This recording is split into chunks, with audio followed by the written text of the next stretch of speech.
جب تو پیدا ہوا کتنا مجبور تھا، یہ جہاں تیری سوچوں سے بھی دور تھا. ابھی تو اس لیے نہیں کہ وہ مرا ورا نہیں ہے نا، جب مرے گا تو پھر پتہ چلے گا کہ کیسے وراثت دی جاتی ہے. اور دوسری میرے بھائی، یہ جو غلط رسومات ہیں، عورتوں سے جہیز لینا، یہ اسلام میں اس کی اجازت نہیں ہے. اسلام میں مہر ہے کہ نکاح کے وقت عورت کو دیا کرو، عورت سے پیسہ بولو نا یار نہیں لیا کرو. یہ جہیز کا تصور یہ غیر شرعی ہے، اس کو ختم کرنا پڑے گا. بارات کا کھانا بولتے کیوں نہیں، یہ بند، اب منہ بند. بارات کا کھانا نہیں ہے. نبی نے 4 بیٹیوں کی شادی کی، ایک کھجور بھی نہیں کسی کو کھلایا، لیکن ولیمہ اپنی ہر شادی پہ کیا ہے. تو لڑکا کھانا کھلاتا ہے، لڑکی والے نہیں کھلاتے. اسلام ہے یہ. آپ کہیں گے اتنی بارات آئی ہے تو اس کو کیا کریں، سوکھا بھیج دیں. کیوں آئی ہے بارات؟ بارات ہے ہی نہیں. مسجد میں نکاح ہو، جو لوگ بیٹھے ہیں ان کو وہ لڑکے والے چھوارے ٹوفی شوفی بانٹ کے وہ پتلی گلی سے نکلو، اور دلہن کو لینے کے لیے 1-2 افراد یا چلو 4-5 افراد آ جائیں بس کافی ہے. اگلے دن دولہا کے گھر پہ کھانا کھائیں گے سب. یہ اسلام ہے. لیکن ہم اس کو فالو ابھی تو یوں کر رہے ہیں، لیکن کریں گے نہیں، مجھے پتا ہے. ابھی میں یہاں کوئی لگا دوں نا مجلس، پھر دیکھو جتنا مجمع ہے اور لوگ آ جائیں گے، یار مجلس ہو رہی ہے. تو یہ ہے اسلام. اسی طرح جب آپ نے کنوارے لڑکے کے لیے بھی دوستیاں لگانا حرام ہے، اور شادی شدہ کے لیے زیادہ حرام. کنوارا لڑکا زنا کرتا ہے، اسلام نے 100 کوڑے رکھے ہیں.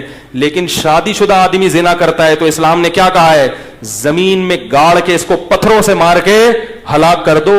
یہ حلال گوشت کے ہوتے ہوئے حرام بدبو کی طرف دیکھو. ایک طرف سور رکھا ہو، آپ غیر ملکی ممالک میں جاؤ، کچھ بھی کھانے کو نہیں مل رہا، پھر آپ نے سور کھا لیا تو یہ بھی غلط ہے. لیکن ہم کہیں گے یار کچھ مل نہیں رہا تھا، لیکن ادھر ایک برگر تکے رکھے ہوئے ہیں بڑے بہترین گائے کے حلال گوشت کے، اور ادھر سور رکھا ہوا ہے، پھر بھی سور میں ہاتھ مار رہا ہے، یہ قابل معافی نہیں ہے. جبریل نے دیکھا نبی صلی اللہ علیہ وسلم جب معراج پہ گئے تو آپ نے دیکھا کچھ لوگ صاف ستھرا گوشت رکھا ہے اور وہ چھوڑ کر کیڑوں والا بدبودار گوشت کھا رہے ہیں. آپ نے پوچھا جبریل سے کہ یہ کون لوگ ہیں؟ نبی نے فرمایا یہ وہ لوگ ہیں جو حلال بیوی کو چھوڑ کر طوائفوں کے پاس جاتے تھے، حرام عورتوں کے پاس جاتے تھے. یہ وہ ہیں جن کو یہ عذاب دیا جا رہا ہے. اور آپ صلی اللہ علیہ وسلم نے معراج کی رات میں دیکھا کچھ لڑکے، کچھ لڑکیاں، کچھ مرد، کچھ عورت ننگے بدن آگ میں جل رہے ہیں. ننگے بدن، مرد اور عورت ننگے اکٹھے آگ میں جل رہے ہیں. جب آگ کے شعلے اوپر جاتے تو وہ بھی اوپر جاتے. نبی نے جبریل سے پوچھا یہ کون لوگ ہیں؟ جبریل نے فرمایا یہ آپ کی امت کے زنا کرنے والے مرد اور زنا کرنے والی عورتیں. اللہ نے زانی کو بھی برہنہ کیا اور جس سے زنا کیا تھا اس کو بھی ننگا کر کے دونوں کو آگ میں پھینک دیا ہے.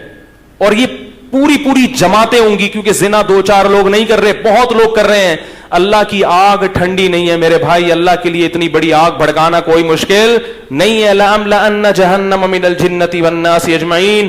اللہ نے کہہ دیا میں جہنم کو انسان اور جنات سے بھر دوں گا. تو انہی لوگوں سے جہنم بھرے گی. زانی پہ ترس مت کھایا کرو. زانی اللہ کی نظر میں مبغوض ہے، قابل رحم نہیں ہے. اگر زانی پر اللہ کو ترس آتا تو اللہ زانی کو دنیا میں پتھروں سے مار کے ہلاک کرنے کا حکم نہ دیتے. اس سے بڑی سزا کوئی ہو نہیں سکتی. جس جرم پہ پتھر سے مار کے ہلاک کرنا اللہ نے رکھا ہو، اس جرم کو معاشرے میں پروموٹ کیا جا رہا ہے، اس جرم کو میں لوگ مبتلا ہو رہے ہیں، اس کو برا نہیں سمجھ رہے، تو بخشش نہیں ہوگی اگر ان حرام کاریوں سے توبہ نہیں کی. یہ ربیع الاول کے جلسے یا محرم کی مجلسیں یا کونڈے اور جو ہے نا دیگیں، یہ جب تک آپ اللہ کے نبی کو اور اللہ کے دین کو فالو نہیں کرو گے، یہ دیگیں آپ کو نہیں بخشوا سکتی. تو میرے بھائی میں بھی دل میں نیت کرتا ہوں، آپ بھی نیت کریں، اللہ ہمیں ان جرائم سے سچی توبہ کی توفیق نصیب فرما دے. کوشش کرو گے نہیں؟ اب موبائل میں جتنی لڑکیوں کے نمبر ہیں نا، غفار بھائی، وسیم بھائی، ستار بھائی کے نام سے، سب کیا کر دو، ڈیلیٹ مار دو. ان کو بول دو مجھ سے دوبارہ رابطے کی کوشش نہ کریں. میں شریف آدمی ہوں، اپنے بارے میں میں نہیں کہہ رہا، میں کیا ہوں یہ تو اللہ ہی جانتا ہے. اور یہ سب باتیں میں اپنے لیے بھی کر رہا ہوں. سب ڈیلیٹ کر دو. بولے ہم شریف لوگ ہیں، خاندانی لوگ ہیں، ہم نکاح کر کے رہنا چاہتے ہیں، کسی کی بیٹی کو عزت کے ساتھ گھر لائیں گے، بیوی بنائیں گے، اس سے اولاد ہوگی، اس طرح ہم زندگی بسر کرنے کے عادی ہیں. اس طرح تیار ہو تو میں آ رہا ہوں ابا کو لے کے آپ کے گھر میں. اب یہ بات مولوی لوگ نہیں کرتے، یہ کھا جاتے ہیں. کیا خیال ہے؟ یہاں کیا کرتے ہیں ڈنڈی؟ بھائی حلال آپشن بھی رکھا ہے اللہ نے. تو اگر آپ کے گھر والے ایگری ہیں تو میں آ رہا ہوں. وہ کہیں گے نہیں پہلے انڈرسٹینڈنگ ہو جائے ذرا. آپ بولے انڈرسٹینڈنگ. یاد رکھو گورے پتہ کیا کرتے ہیں انڈرسٹینڈنگ کے چکر میں؟ بچے بھی ہو جاتے ہیں ان کے, ایک دوسرے کو 25 سال سمجھتے ہیں, وہ سمجھنے کے بعد شادی ہوتی ہے اور 1 مہینے میں طلاق ہو جاتی ہے. یہ جو سمجھنے کا کانسیپٹ ہے نا, یہ گوروں کی طرف سے آیا ہوا ہے. اپنے باپ دادا کو دیکھو, کبھی نہ دلہن کو دیکھا ہوتا نا, دلہن نے دولہا کو ابا اماں پکڑ کے شادی کر دیتے تھے اور بڑی زندگی کامیاب.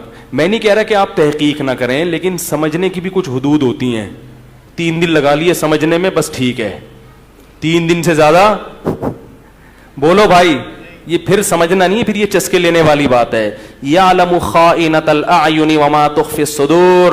اللہ سینوں کے بھیدوں کو بھی جانتا ہے اور آنکھوں کی خیانت کو بھی جانتا ہے. اللہ جانتے ہیں کون سمجھنے کے لیے بات کر رہا ہے اور کون چسکے لینے کے لیے بات کر رہا ہے. اللہ سب جانتے ہیں. تو دوستیاں مت لگاؤ. ولا متخذی اخدان, قرآن صاف کہہ رہا ہے کہ تمہیں دوستیاں لگانے کی اجازت نہیں ہے. اللہ تعالیٰ ان حرام کاریوں سے ہمیں اس عاشورہ کے مبارک دن میں توبہ کی توفیق نصیب فرمائے.